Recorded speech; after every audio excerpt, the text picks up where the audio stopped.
I'm Trey Smith, and in this video we're going to be going over the science of Evil Lucion, and we're going to refresh Mr. Richard Dawkins' memory on some events in just a minute, as well as the background and story researched about the smashing of the dinosaur human footprints in Glen Rose, Texas. These are the complete lineup of videos to come right off of the God in a Nutshell Facebook or Trey Smith Facebook page, also on godinanutshell.com. Go over there and hit like, and you'll know when each one becomes available. There is no dinosaur video on the face of this planet Earth like that video. There are growing numbers of you out there who may be getting a little tired and worn out with the old monkey stories. In fact, taking that a step further, many could easily view stuff like this as disrespectful to even the word science. From my point of view, I'm actually very thrilled that they got this Planet of the Apes Monkey Man idol out just under the whistle, and in time to slip its way in to Fossils of Dragons, which should be out about a week after Jurassic, where we are going to go through pre-flood stuff and after the flood stuff, the hardcore stuff that when you look at it, you say, that should not be. And of course, entities. And I'm asking, be patient. Let me get it right. Without further ado, let's dive in to the science of evolution right about now. Now, I had the opportunity to call Glen, which shouldn't take much work on your end to investigate if you're truly interested on who he is and the background behind his journalism. He was largely responsible, the most probably responsible, for all of the articles out there that are pumping out left, right, and center, and even parroted right on to this day, that would insult, demean, and damage anyone that would suggest that the dinosaur human footprints were real. This is the famous Taylor Trail, perhaps the most renowned trail of alleged human tracks and promoted. But then there are many of these elongated tracks that were mistaken by many locals and creationists, especially years ago, for human tracks, or giant man tracks as they sometimes called them. This was a very famous set of tracks here because you had an alleged human track overlapping a deep and obvious three-toed dinosaur track. Ironically, there was an accusation made that I may have destroyed this track. Well, it's not destroyed. There's no human track to destroy. It's a dinosaur track. And this man, Glen, is apparently largely retired now from the vigorous defense of the peripheral problems surrounding the Planet of the Apes world theories. He did have up advertisements that he did paintings and artwork for commissions, which was the context of the phone call. Richard Dawkins, BBC documentary buddy, on the issue of getting rid of this pesky problem of the dinosaur human footprints. Richard, I hate to bring this up, but I think this is probably the part of the video where you grip onto your chair a little bit tighter, man. I was trying to get Glenn. Yeah, yeah, Glenn. This is my name's Trey. Do you have a few minutes, or did I catch you at an okay time? I can talk. I wanted to. Honestly, I wanted to talk to you about two things. I wanted to see if I could if you had time to maybe look at a couple of drawing ideas that I had, that I was looking for somebody to do, if you're still doing that kind of thing. Well, what do you have in mind exactly? A couple of things dealing with dinosaurs, actually. For an article or book? Around here lies one of the most important collections of dinosaur footprints ever found. And it's also the site of a delightfully absurd shaggy dinosaur story, dreamed up by a powerful cabal of scientific creationists, hell-bent on finding evidence for the biblical story of the origin of life. Or if you could consider it. I'd like to hear more about it. What exactly you want drawn, and so tell me more about it. Well, let me ask you that. Did you used to do the presentations about the dinosaur footprints, didn't you, in Glen Rose years and years back? Yeah. Oh yeah, I've been studying the tracks there for over 30 years, and Yet 100 million years ago, all this was a tropical, muddy swamp, seething with dinosaurs. The footprints they made were covered in sediment and fossilized. Now time has revealed them through erosion. Did you ever get to meet? Have you ever met Richard Dawkins? oh yeah, many years ago he came down with the BBC to film the Biloxi tracks and do a little piece on the controversy about the human footprints. And so he interviewed and filmed me and Ron Hastings and did a little piece on us there. So that was, I'm trying to think, probably 25 years ago, maybe. Something like that. Well, I tell you what. So that was 25 years ago. That time flies by. In the 1980s, probably, when he came down. I first published my longer article in the early and mid 1980s, and I believe he came down, shortly afterwards. So it might have been 85, 87. So you knew Richard. Richard Dawkins. He never did find any man tracks, but couldn't resist mentioning the Glen Rose man-print myth in the scientific write-up of this monumental find.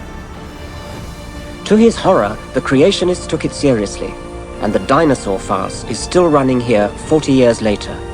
Well, you did some. It's really nice that Richard was involved in that kind of stuff. You did some of the. I had looked at your stuff and the presentations that you put together, arguing against those footprints being young. Those were those were bar none the most stellar presentations on the topic that I can find. I appreciate that. I put a lot of time and work into it, and like I said, I've been for many years working on a full-length book on the subject. It's just going very slow and keeps getting longer. I should put into it probably. But I'm pretty much done with all the documentation I intend to do in the Biloxi. Many of the tracks are broken away or eroded now, and Right. Taylor's site. Broken away is an understatement, and absolutely right. Here is just one of the tracks. Here is the human footprint, which is inside of dinosaur steps, human steps. These guys are running from something, apparently. Whatever the case, here's what the footprint looks like before. You got a string of these. Here's what the footprint looks like before. This is the identical footprint afterwards.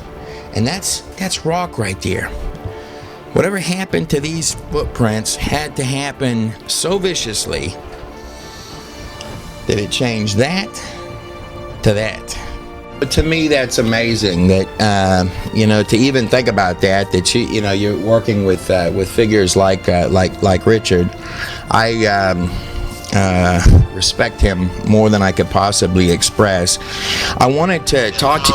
Yeah, go ahead. It's interesting. At that time, my own views are kind of still evolving, and even though I had, kind of spearheaded the refutation of the human footprints there, I was not that long out of college and still, refining my own views. And, for a while I was kind of buying into some of the creation stuff, and then soon realized the Earth was very old, and then also, before too long, came to fully accept evolution and the rest of it. Yeah. When Richard came down, I remember I was still a little undecided about some things, so we had some spirited discussions about all that, but we were in total agreement about the footprints, because, that was kind of the gist of my work, was refuting what the footprints are. Actually, I could go... Refuting the dinosaur human footprints like it was taken awfully seriously. Now remember, we went from the argument of that the human tracks were carved to our new argument, which would be that you would be stupid to even believe that those were human footprints, because after all, take a look at that. I mean, after all, as Mr. Dawkins would so aptly say, who could possibly believe, looking at that kind of thing, that it was actually a human footprint? But most tracks aren't that clear-cut. Time has eroded them. Sediment has filled some in. You wouldn't think anyone in their right mind would mistake these for man tracks, yet this is exactly what's happened. Glen Kuban on the left and Ronnie Hastings are two independent researchers who spent several years trying to convince the gullible that there's a less exotic explanation for the variability in these tracks.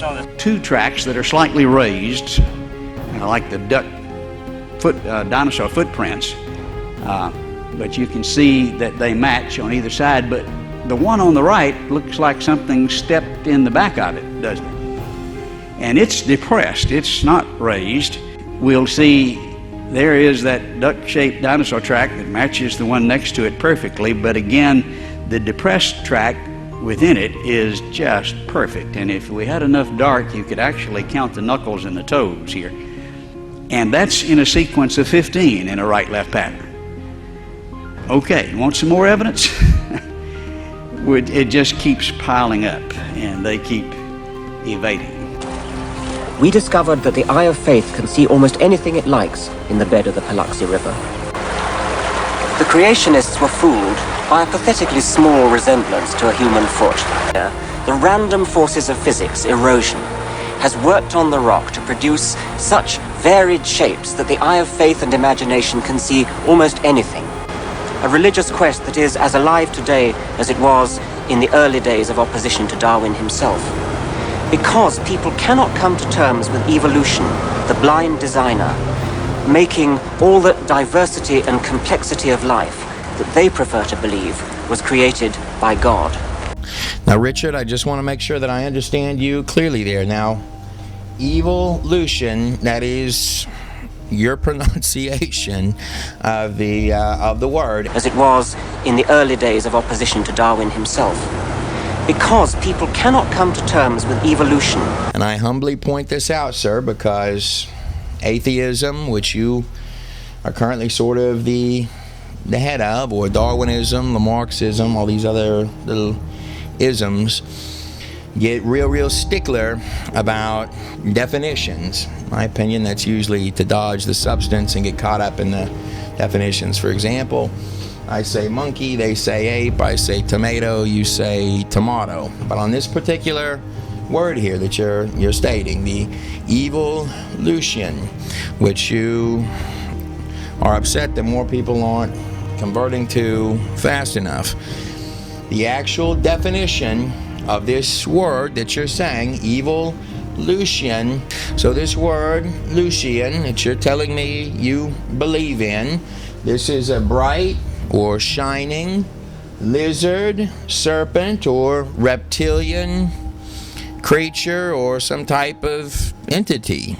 I guess I'm not terribly surprised. This theory behind the Evil Lucian is sort of the reverse of reality, isn't it? It's stating that things over time self-organize and just get better and better and self-construct all by themselves. Really is the order from chaos demology at its heart, its base, its very foundation.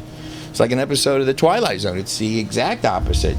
Everything here from the cells to the stars.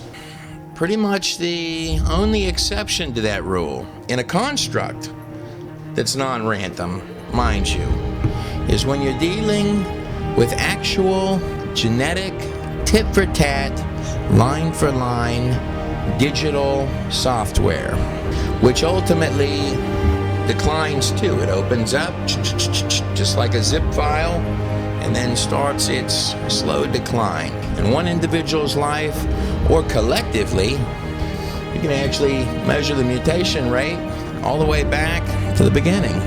But everything here, from little tiny cells to the stars in the heavens above, on its timeline, is in fact deteriorating over time, which is exactly the reverse of the entire theory, even without the monkeys. I want to compare apples to apples, make sure we're talking about the identical same thing. To be precise, with no loss of translation between the two of us about exactly what you're talking about and exactly what you're selling me on, this evil yet shining reptile, which has the whole carnival of plastic monkey idols that I'm to come to my knees and bow to, apparently. Now, respectfully, in your defenses of Evil Lucion, there in your documentary, Richard, during the times where you're insulting, belittling, demeaning, and just outright mocking at anyone who would look at those footprints that you were saying were erosion and cracks in the earth, you didn't actually show any of the footprints, did you, Mr. Dawkins? Now, it can almost seem like within the context of that particular documentary, and I don't want to be quick to judge, I want to look more, that old Evil Lucian had you out on a filthy, well, that's probably not the right word, a bit of a deceptive piece of business. I think, Mr. Dawkins, you would have a terribly difficult time convincing me with a straight face, eye to eye, that while you were there, that you yourself didn't look at the footprints, the very ones I was showing on the screen. However, you did seem to very clearly acknowledge, which I'll play in a second here, that Evil Lucian and all of his circus of plastic monkey idols would have to pack his bags and hit the hills if just one of now 80 human footprints with the dinosaur footprints was real, and would certainly sort of maybe appear that you knew about that problem way back 25 years ago when you were out there with Glen Kuban and you were making a documentary insulting others whilst not showing the evidence that you were insulting. Correct, sir? Because people cannot come to terms with evolution.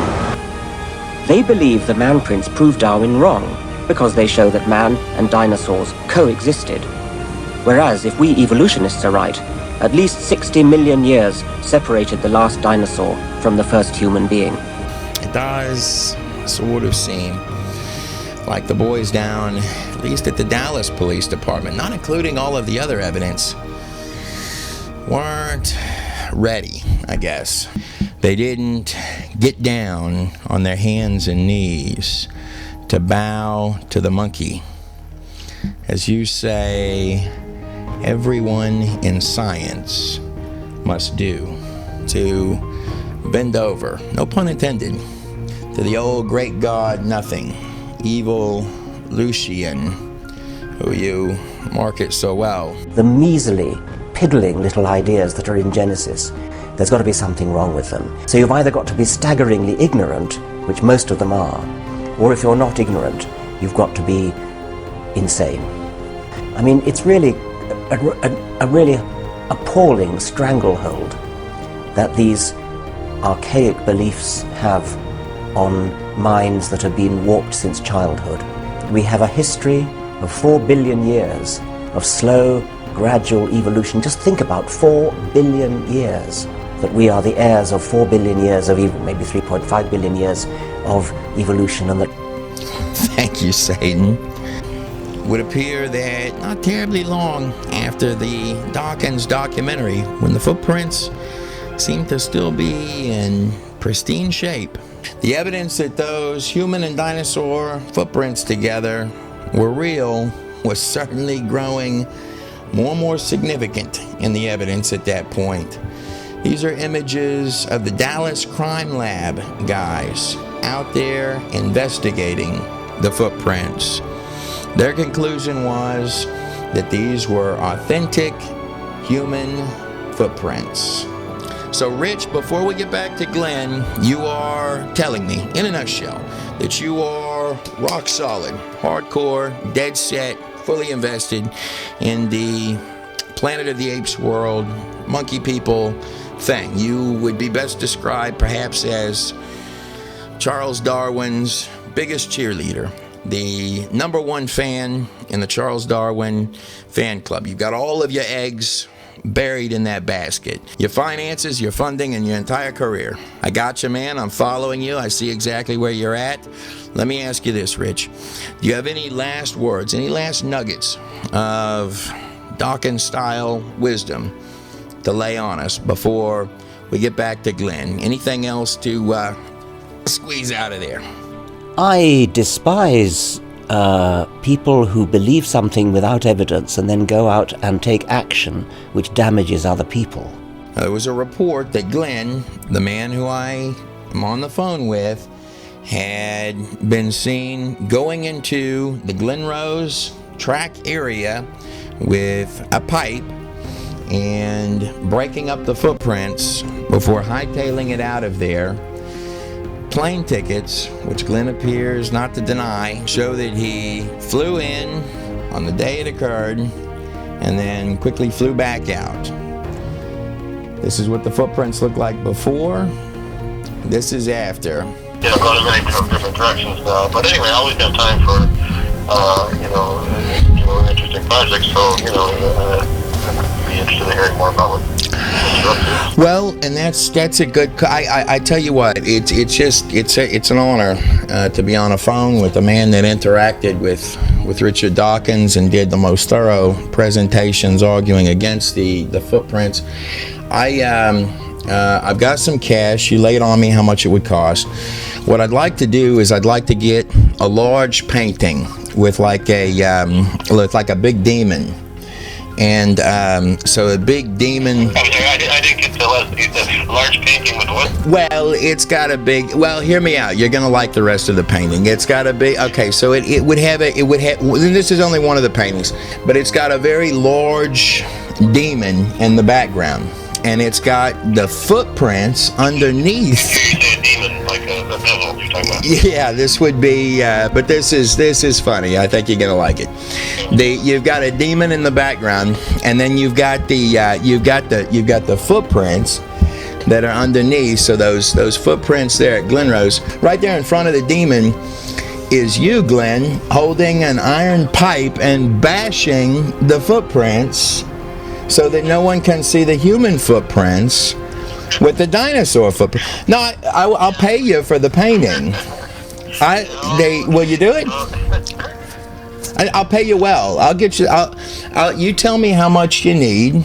So this would be a demon in the background, and you viciously coming at the footprints with an iron pipe and smashing them up, and you can be frothing at the mouth or however you want to do it, Glenn.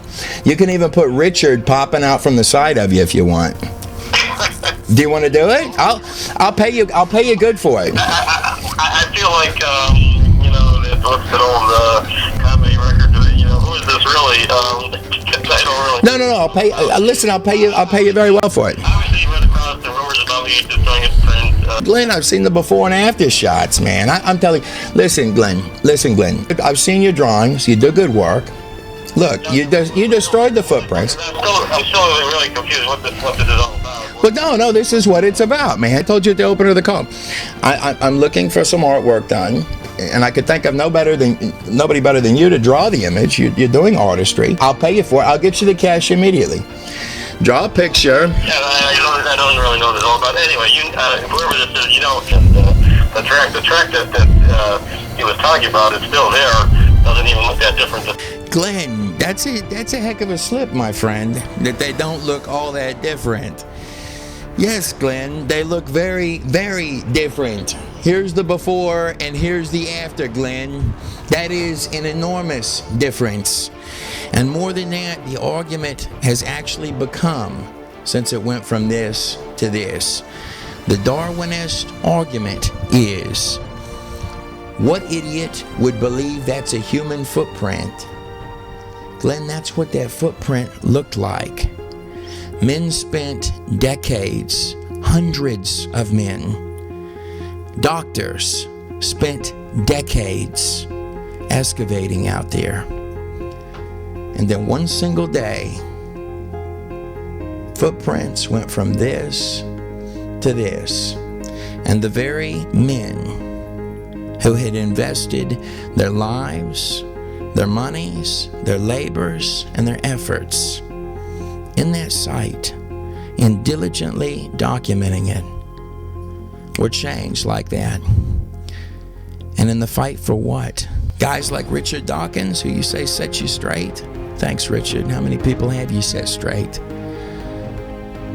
But in the grand fight for guys like this, and the faith in a monkey world, Trey, what's your last name? Glenn, I think that you're going to figure out who I am. But I'll tell you this, man. I love you. I love you dearly. Your voice sounds familiar, but I can't quite. Yeah, I know. I get that. Glenn, I get that so much. And those tracks look familiar too. That you were out there with that pipe going to work on them. I'm telling you, Glenn. I'll pay you. Look, man. Look, Glenn. Glenn, listen, you hung out with Richard Dawkins, you destroyed some dinosaur tracks, you used to give the presentations on them.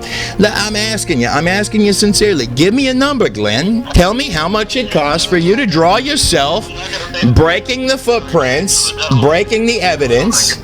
I think it would be funny for you to draw up a picture of yourself hitting the prints. Well, I want to hang it on my wall. I want a picture. The story is so classical. I can imagine you out there, you got the pipe, and you're smashing that thing, and make it a happy demon, and Richard popping out from the side. $500 for a painting of you, Glenn. I do some commission artwork sometimes, but I don't think I.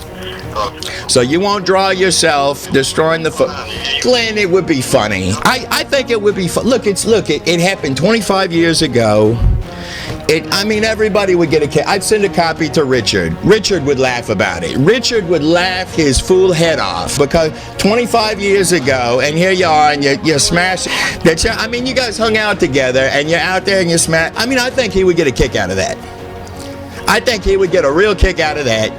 Everybody, look, it's water under the bridge. It was a good laugh today. I tell you what, Glenn, you've got my phone number, and you call me back if you want to draw the painting of yourself back when you used to hang out with Richard, depicting in full detail merely the simple scene of the destroying of the footprints.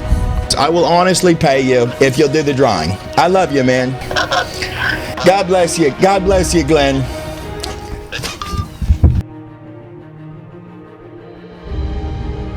A lot of people have actually done a lot of prayer and shed a lot of tears, big tears, and that's true, Glenn. Over not because of whatever may have happened, and I make no judgment. What may or may not have precisely occurred the day the footprints changed, Lord only knows. In my life, making no judgment on that end, I've certainly made my fair share of decisions that I look back on and just say, wow. But I know this, that there have been a lot of tears, big tears, from people that I know well that love the Lord a lot. Glenn, I don't know you, but long story short, I think you're a good man. I think you are a really good man. They got caught up a long time ago with a really slippery crowd.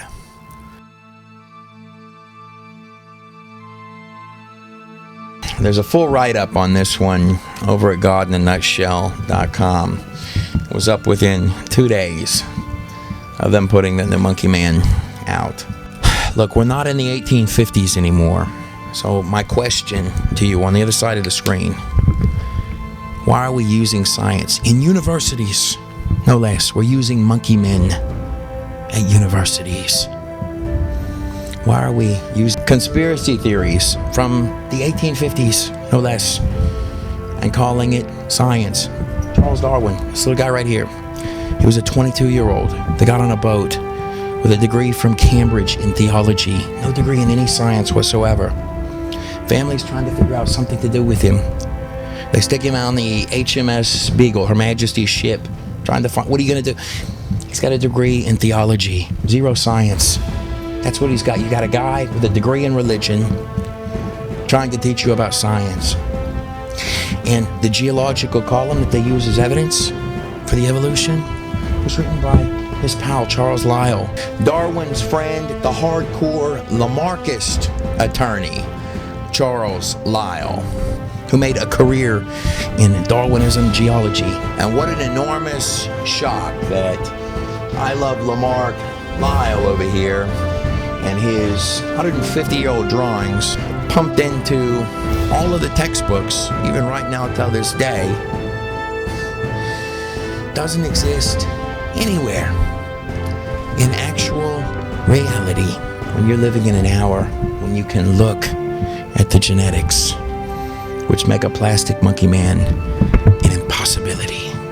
This dead monkey skull right here on the screen that this man here has his lips smooched up as tight as you can get to. This is their new claimed missing lynx skull, for which they did their modeling and recreations to come out with this. It's a dead monkey's head. It's a pretty basic monkey skull, just like many monkey skulls that you could find in Africa, no less. And through the eyes of this missing lynx founder, it's not his first rodeo. He seems to see a monkey becoming a person in every African set of dead monkey bones that he finds. In this particular episode, we've got them throwing each other into caves. I've got two things to say about this right here. Number one, it's a little embarrassing, but number two, come on, Lee. Get your mouth off the dead monkey. You don't know where that thing's been. Romans 1:25. They exchanged the truth of God for a lie and worshipped the creature rather than the Creator. If we couldn't consider that prophecy fulfilled, I don't know what would be. Look, I'm not out to offend. If you're into 150-year-old writings, Oh Purple Haze Darwin, I Got Dark Secrets, he's not going anywhere. And it's a free country, Mr. President. But I am humbly submitting to your hands that the answers, the real answers, on all scopes and all fronts are much larger, far more colorful, far more fascinating than any Charles Darwin lunchbox. And thank God for that. There are three questions, from my view, that are worthy of your attention. The three most important questions, the three questions that matter most. Who am I? Where did I come from? What happens next? These are the same three questions that one would ask if they woke up in a ditch. And most people live their entire lives distracted and entertained out of ever looking at the most intellectually satisfying questions of all human existence. So if you're looking for grant-funded monkey stories, I don't do that. That's what the grant-funded government guys are there for. These are all the strongest documentaries that I've made to date. And in Jurassic, through the lens and scope of the dinosaurs, I felt it was important, critical, to lay out for you the data, not to tell you my opinions, but point by point by point, data after data after data, empirical evidence coming from every possible side, dealing with the 1859 theory of the guy on the boat. Don't forget to hit the subscribe button at the bottom of your screen. There's much more to come. Each thing seemingly larger than the last. I'm Trey Smith, and I hold my case that true science is merely the study of how God does business. God bless every last one of you on the other side of the screen.